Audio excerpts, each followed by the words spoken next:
The terrestrial order today is being replaced by the digital order. We are today experiencing the transition from the age of things to the age of non-things. Information rather than things determines the life world.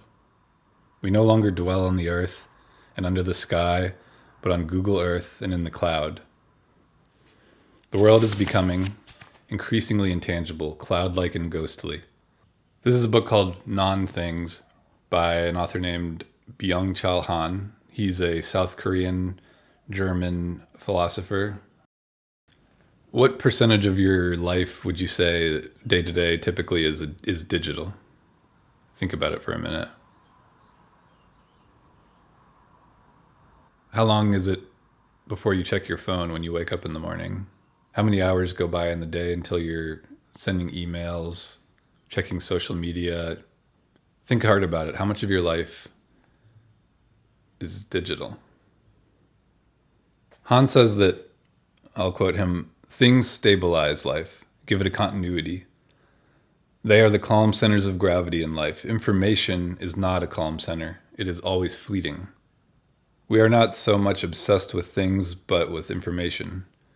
Our materialism has been replaced by infomania. We're intoxicated by information. Information makes us short-sighted, short of breath."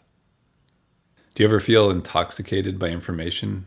Like almost drunk or dizzy with information, with entertainment, with screens and tabs and swiping left, right, up, scrolling, up, down, doom scrolling. I personally sometimes I start to feel sick and dizzy, like I've been in a carnival ride after I look at a website like Twitter or Instagram or something like that. Disoriented, distracted, frustrated.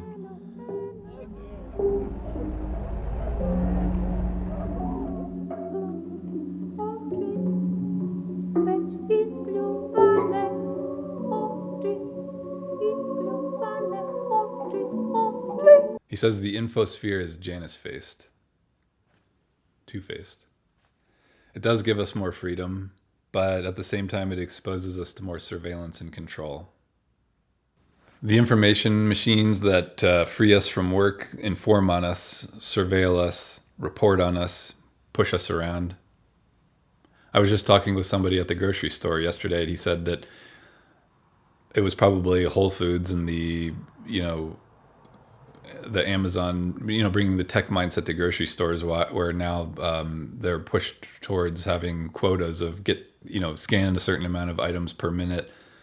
You're being monitored for your productivity, for your speed in swiping groceries or whatever. So you're not supposed to talk to customers. You're not supposed to have delays. You're just being tracked. So that's good for bosses, I guess. It's good for the corporate bottom line, but is that really good for the employee, or is it even really good for the customer? Does the customer really need to get their $50 worth of groceries scanned, 10% faster? Is it worth that reduction of friction to, set up the panopticon on the cashier?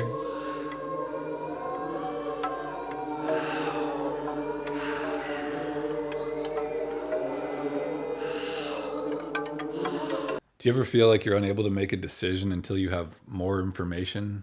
Do you ever get obsessed with not leaving for a 10-minute drive until you've checked Google Maps to see what the best route is?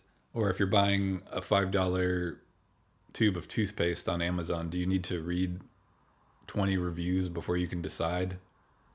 Why? Why are you obsessed with that information, with that efficiency? How much of your life is just sort of trying to get 5-10% more efficiency out of things? Perhaps we've reached a stage in human development where just the human brain and the human body aren't enough. And I would say a stage in the development of life, intelligent life on Earth. Perhaps we're like hermit crabs who now our soft body isn't enough. We need a hard shell of technology to keep existing.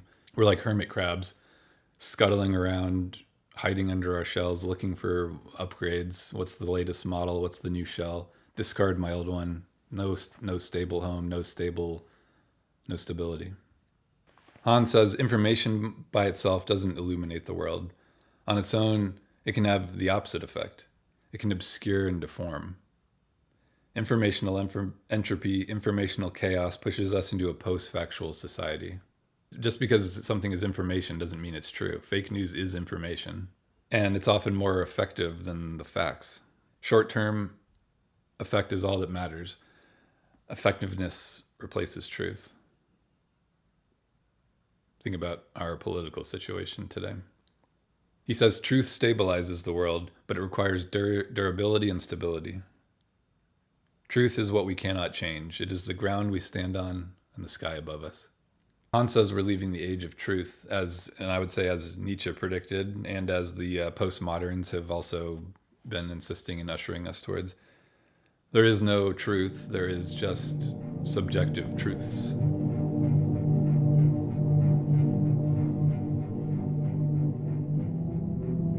Han also spends some time talking about the speed of life and how that's affecting things. He says that anything time-consuming is on the way out. Truth is time-consuming, and we have no time for truth. Communication is dominated by affect and emotion. Trust, promises, and responsibility are also time-consuming. Everything which stabilizes our life is time-consuming. Faith, bonds, commitments. If you have personal goals like a fitness goal or, an artistic project or even a home renovation project, a garden, these things stabilize your life, but they take time. More than ever, we don't have time for truth. We only have time for the truth of the day, the hour, the minute.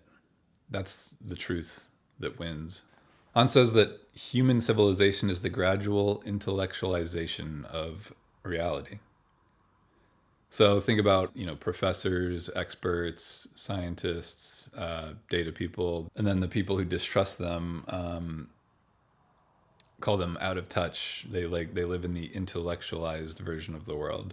People in those intellectualized groups would call themselves more civilized, more informed, but they are intellectualized. They are separated. They are more existing in the realm of ideas, language, numbers, information than things, work. Han says that the infosphere does have emancipatory effects. It does liberate us from some work, some friction. The artificial intelligence actually promises to make things move on their own, to make us free from work entirely.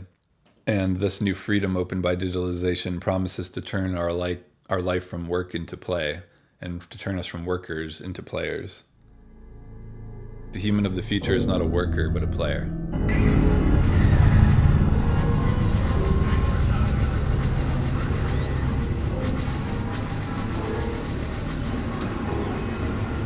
Isn't it interesting how this idea of that we live in a simulation and that other people are non-player characters is coming into the world right now? In a world that's more of a simulation or a game in which you're a player, maybe some things are more easy to think about, like a mass shooting or saying something nasty about a stranger online or radically changing your identity because it's like a new character, or you're just you're quitting, you're rage quitting. We're becoming more like video game characters, not because that's the truth, but because we live more and more inside the box of a digital life. He says every age has a different kind of freedom. In antiquity, it meant not being a slave, being politically and economically free. In modernity, think about the freedom to be an individual, the freedom to be yourself, make choices, actualize your ego, to have free speech, to vote, to have a hobby, to have the freedom of religion. That's like the freedom of the individual. Today, we have the freedom of choice of consumption. Where do you shop? Where do you buy? Are you in the Microsoft ecosystem? Or are you in the Apple ecosystem? Do you work for this corporation? Do you work for that corporation? You have the freedom to move around within the market-based society as long as you can pay, and as long as you're productive, and as long as you get on board with scanning those groceries just 10% faster. And now some, AI and tech evangelists like to hope that we'll have this, they have a bright idea of this vision of the future where we're all just playing, where we're liberated from work. We have a universal basic income and we can pursue our pleasures, our interests, do whatever we want. What Han says, though, is that this would be a form of rule in which human beings did nothing but play, and it would be a perfect domination. The Roman Juvenal coined the phrase panem et circenses, bread and circuses, to characterize a Roman society in which political action had become impossible.